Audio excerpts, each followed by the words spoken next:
Bienvenue, le Quesaco ouvre ses portes pour une nouvelle immersion au cœur de notre langage. Et si je vous dis, allez, arrête un peu tes jérémiades, ça parle forcément à tous ceux d'entre vous qui ont des enfants ou des petits-enfants un petit peu chouineurs. Eh bien, c'est une expression qui vient de la Bible, oui. Ça, c'est une première information importante, mais on va en découvrir beaucoup plus avec le Père Clasen. Bonjour. Bonjour. Et avant toute chose, comme d'habitude, voici notre micro-trottoir.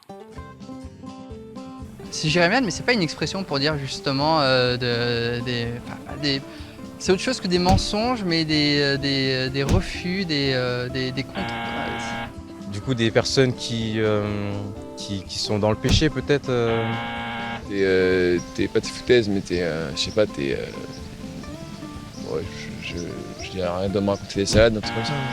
Alors quand on dit arrête de faire des jérémiades, souvent on dit ça aux charmants bambins qui se plaignent tout le temps. Alors après jérémiade, est-ce que ça viendrait de Jérémie ? Oh là là, je suis forte. Ah, Jérémie, c'était pas un disciple, c'est un prophète. Non, Jérémie, non. Alors je ne sais pas ce qu'il a fait, ce charmant prophète, mais c'est vrai que c'est plutôt un terme un peu négatif, jérémiade.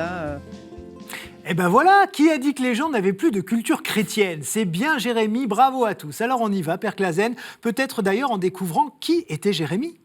Alors Jérémie, c'est un grand prophète de l'Ancien Testament, au VIe siècle avant Jésus-Christ. Il a le malheur d'être à une période extraordinairement difficile, puisque Jérusalem va être mise à sac par Nabuchodonosor. Et donc c'est le prophète qui vient juste avant. Et alors, pourquoi est-ce qu'il se plaint ? Est-ce qu'il se plaint vraiment déjà ? Pas vraiment.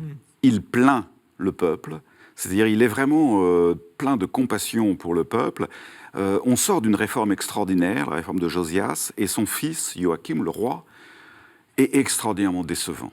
Premier motif de se plaindre. Deuxième motif, il y a danger politique. C'est-à-dire la carte bouge et l'envahisseur est là. Donc, deuxième motif de se plaindre, d'avoir peur, de changer de politique, d'essayer d'avoir des alliances. Et Joachim fait exactement le contraire de ce qu'il faut faire. Jérémie intervient, il est jeté en prison. Enfin bon. Puis le troisième motif pour lequel il se plaint, c'est quelque chose d'absolument extraordinaire, c'est sa vocation. Il se débat avec sa vocation. Il n'en veut pas.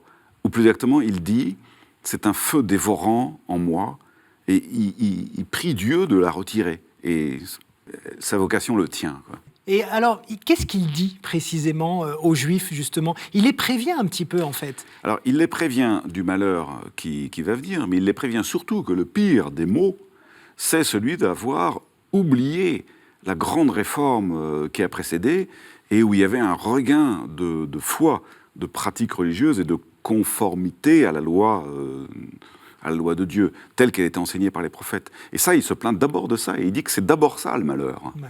Et à cause de ce malheur-là, il va y en avoir d'autres. Ouais, mais justement, il avait prédit la destruction de Jérusalem, ça n'a pas loupé. Oui. Et alors, pourquoi les jérémiades ? Est-ce que c'est bien de Jérémie dont on parle réellement ? Alors, en fait, oui, quand même, parce qu'il se plaint. Mais il y a un livre qui suit le livre de Jérémie, quand vous tournez les pages de la Bible, qui s'appelle le livre des Lamentations. Évidemment, donc quand on lit le texte de Jérémie, on se dit c'est lui qui a écrit la lamentation, ça va, c'est dans la logique. Pères, oui. Voilà. Mais il se lamente pas tant que ça. Il lutte, il souffre, mais il se lamente pas tant que ça, Jérémie. Oui, donc il y a une petite confusion culturelle alors. C'est ça, voilà, un rapprochement des deux textes. Alors finalement, pour vous, Jérémie, qu'est-ce qu'il a d'actuel ? C'est quand même quelqu'un qui, on pourrait dire, a prêché dans le désert, une sorte de Cassandre, le mythe de Cassandre, celle qui disait la vérité à tout le monde et que personne ne croyait. Il y a un peu de ça. Alors, qu'est-ce que ça a d'actuel, ça ? Je crois que c'est quelqu'un qui enracine toute sa militance sur la foi. C'est-à-dire, après tout, peu importe que les gens se trompent de politique. Mais pour lui, le pire, c'était on se trompe de politique parce qu'on n'est pas greffé sur l'essentiel. Alors aujourd'hui, on pourrait dire les valeurs. Et à l'époque, l'essentiel, c'était se greffer sur Dieu. C'est-à-dire, si on n'est pas greffé sur l'essentiel, qu'est-ce que le sens de l'existence ? Qu'est-ce que la valeur d'une vie d'homme ? Alors la politique part à volo. Merci beaucoup, Père Clasen, pour toutes ces précisions. Et puis, merci à vous, chers amis, de nous avoir suivis. Pas besoin de jérémiade, ne vous inquiétez pas, on sera bien là samedi prochain pour un nouvel épisode du Quesaco. Ciao.